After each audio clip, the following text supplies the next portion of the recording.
आपसे ज्यादा वीरता मैं नहीं दिखा सकता। ये मेरी वीरता की पराकाष्ठा है।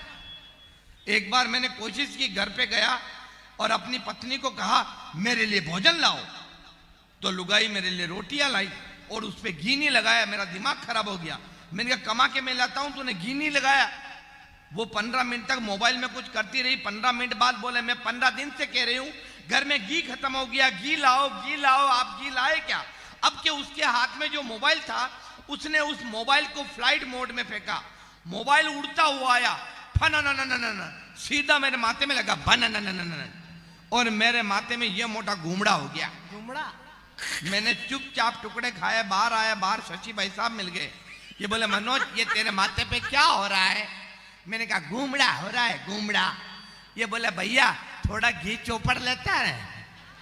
मैंने कहा घी होता तो घूमड़ा होता ही नहीं।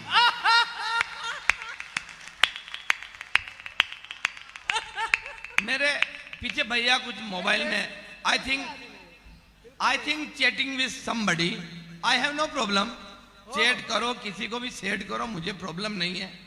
लेकिन मैं एक बात कह देता हूं, हिदायत दे देता हूं, सुनहरी जुल्फों वाली डीपी का माथा सपाट भी हो सकता है।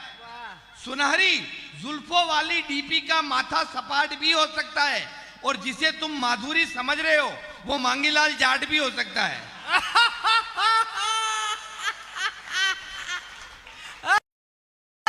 ये टेक्नोलॉजी का जमाना है, इसमें कुछ हो सकता है।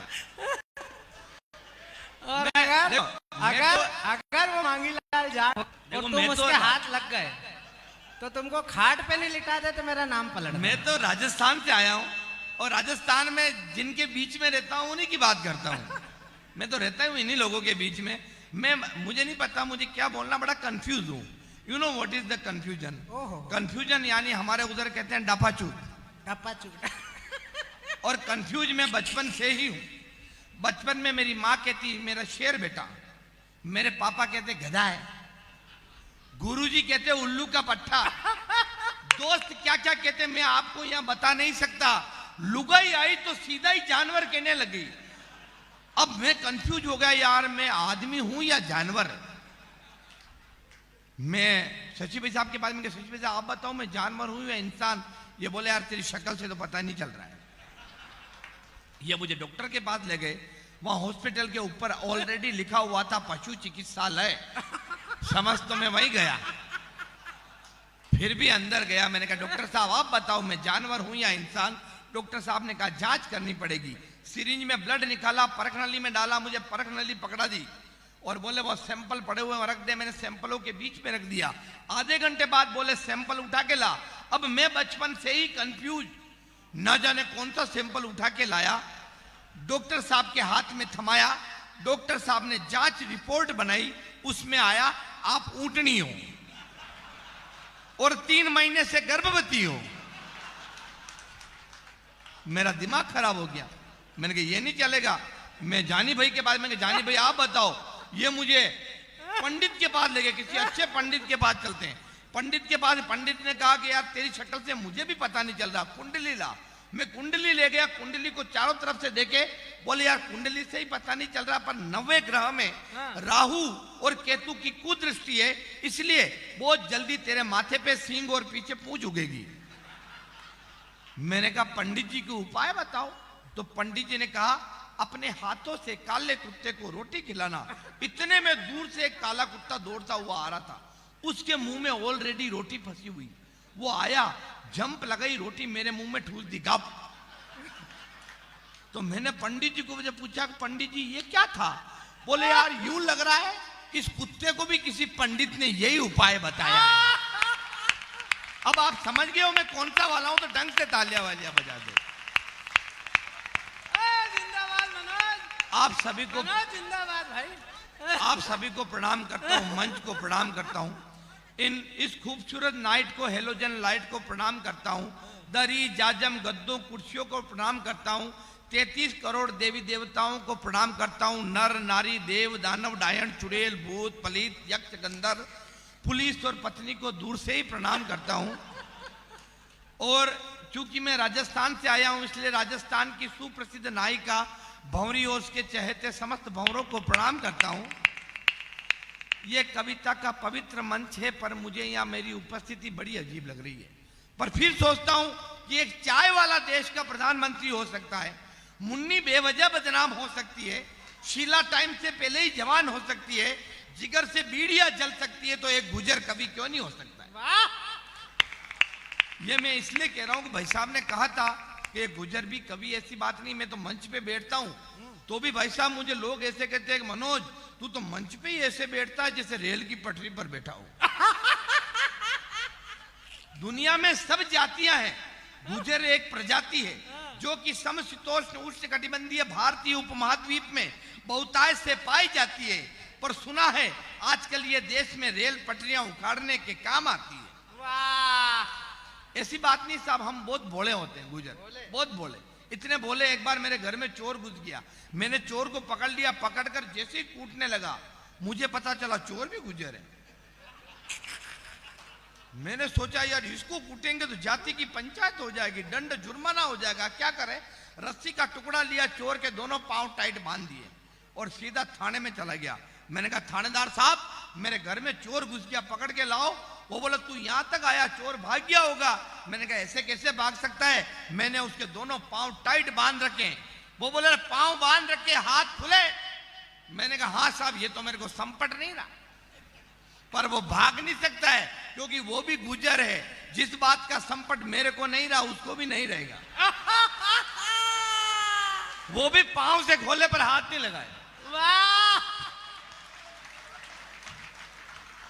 नहीं वास्तव में बहुत बोले। आपके इधर तो आजकल बफेट हो गए, हमारे उधर राजस्थान में गांवों के अंदर देखो जीमन होते हैं, नीचे पंगत में बिठाकर जिमाया जाता है। भोलापन देखना एक गुजर का। मोतीलाल जी अंदर बैठे हुए रथ में मिठाइयां सप्लाई कर रहे हैं, इतने में परोसने वाला आया। आते ही बोले मोतीलाल जी देखना अंदर लापसी कितनी बची हुई है।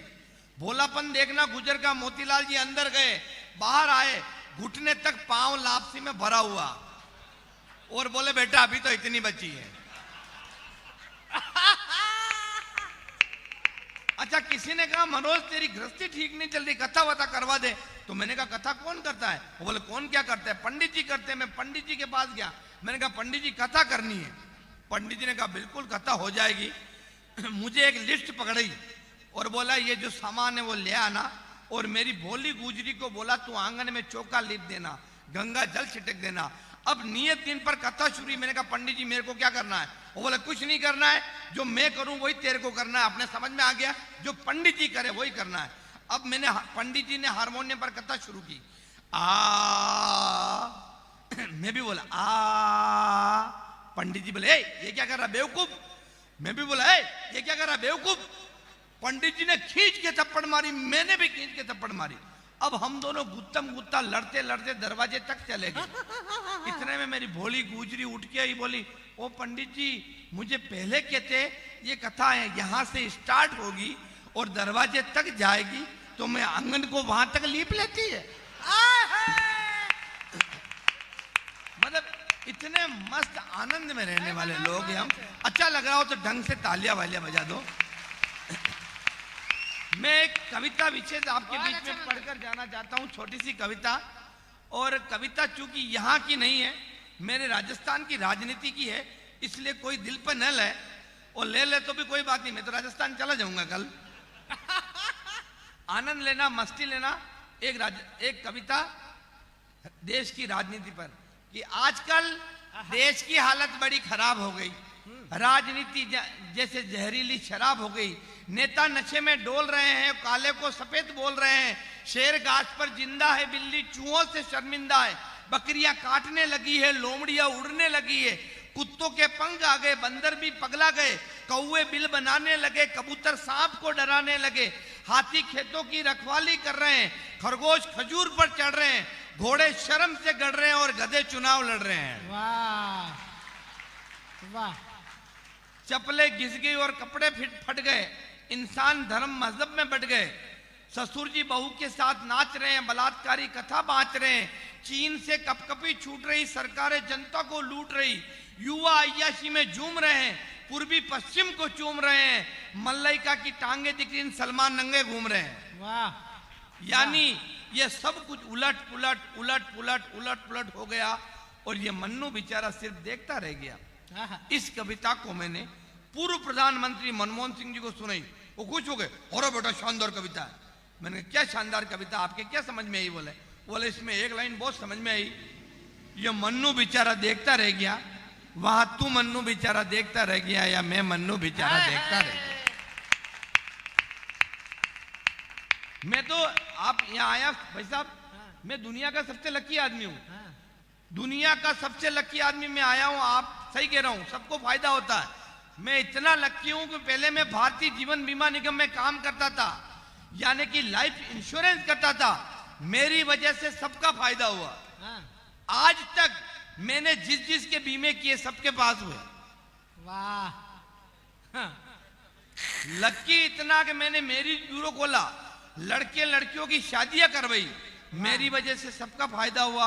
आज तक मैंने जिस जिस के लड़के की शादी करवाई उसकी लुगाई को अभी विधवा पेंशन मिल रही है। मुंबई चला गया एक सेठ क्या, मैंने कहा सेठ मुझे नौकरी पे रखो, मैं लक्की हूँ। वो बोला तू लक्की आदमी तो मेरे तेरे नौकरी पे रख लें, मैंने सुना तू लक्की है तो तेरे आने के बाद मेरी दुकान में बिक्री बढ़नी चाहिए। मैंने कहा वाई नॉट, बिक्री बढ़ेगी है, मैं आ गया हूँ।